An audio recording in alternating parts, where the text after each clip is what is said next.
I've seen it so many times where an artist is targeted by scammers to either take their art or to get money off of them. I know it because I am a target. Hello, I am bdominique or Brittany, and I am an artist. Selling your art online is exciting, but you still have to be careful and protect yourself. We artists, we work really hard and pour our heart and soul into our craft and into the things that we enjoy painting, only for predators essentially to show up out of the woodworks to take advantage of us. But even still, that doesn't scare me from selling my work online. I've sold several pieces of my work.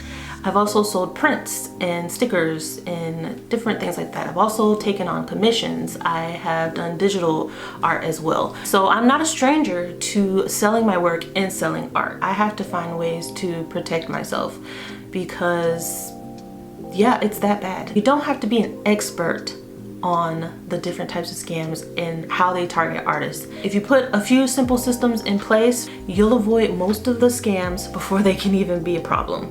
I want to share with you 4 ways to protect yourself when selling your artwork or commissioning yourself online. Have a website.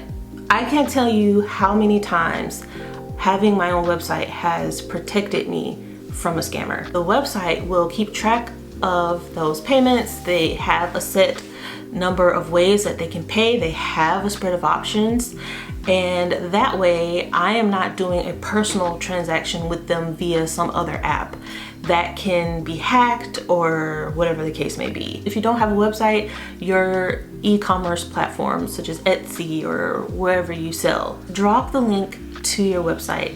Nice and simple. They purchase directly from your website and everything is documented in that one place. Scammers have approached me in my mailbox. They will want to pay by some other method because of the way their scam works. It has to be done that way.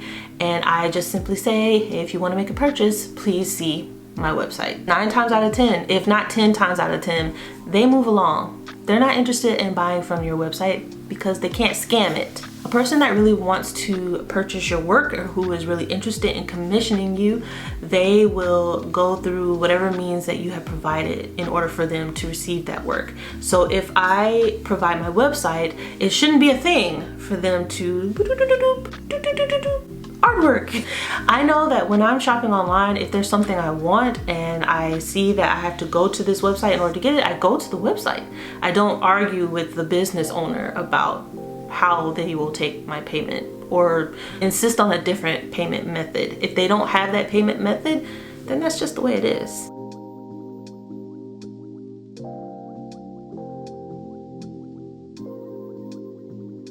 If they argue with you or try to convince you to change your payment method, then that would be a red flag. Not to mention, it makes your business look more professional and well put together because you have a designated place in order to purchase your work.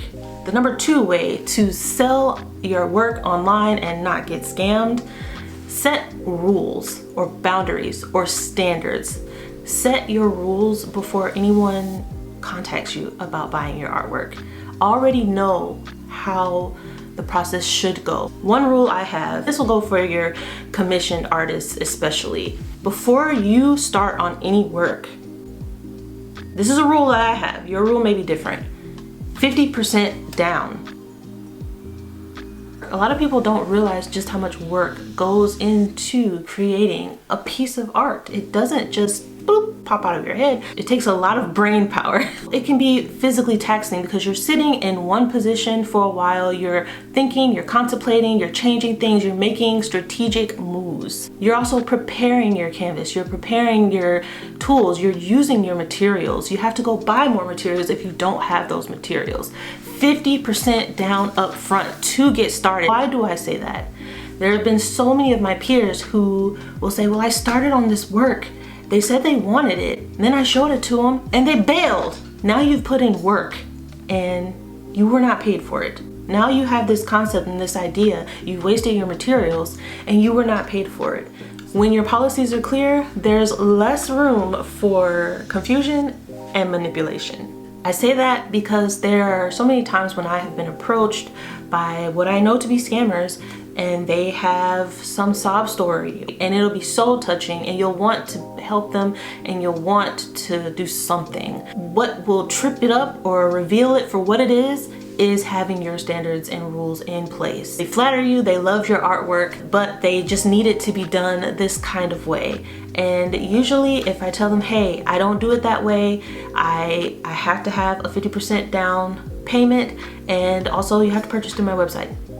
That puts up so many walls, you know, that they have to be willing to jump over. It's not that you don't want to accept work, it's just that you want to draw in people who are serious. It should be clear if you are okay with them waiting until the end to pay you, or whether you want to be paid up front before you start. Number 3 way to protect ourselves when selling our work is to sell in person.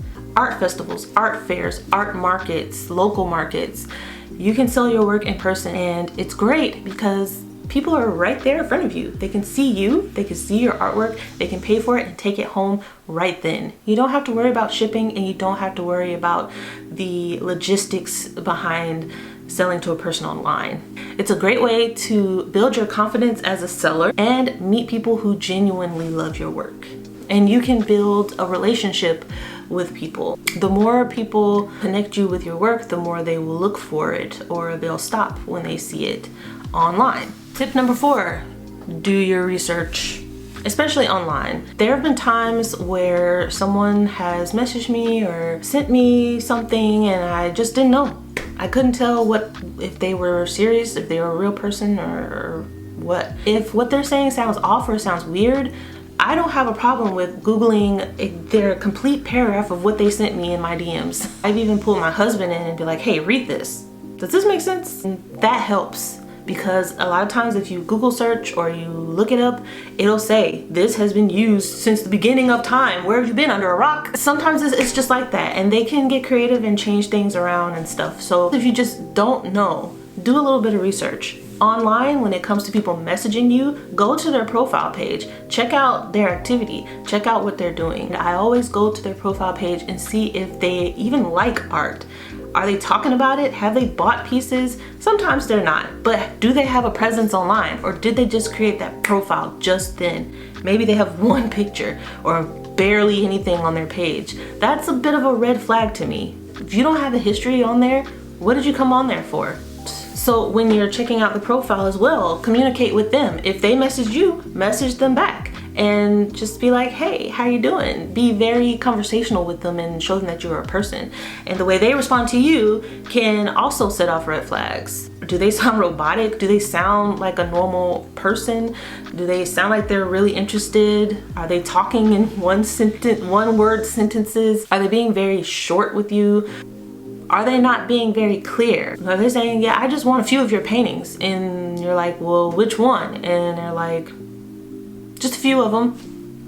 What purchase are you talking about? They didn't list anything. They didn't say anything specific, because they don't really care about purchasing your work, and you got to be honest about it. So if something feels off, don't ignore it. So over time, as you get scammer messages and things like that, you will be able to identify them. When you can identify them without even a second glance, ignore their message. Do not respond. And over time, it becomes less and less and less and less, because they already tried. Artists, we work really hard. A lot of us are entrepreneurs. We want to be able to support ourselves in our work. And that is where we become a target, and that is where we can be taken advantage of, because we need to make a sale, or we want to. We don't want to fall victim to these people. So with that being said, have a website. Make sure your policies are clear. Sell in person if you can, and do your research. Remember, a legitimate buyer will respect your process.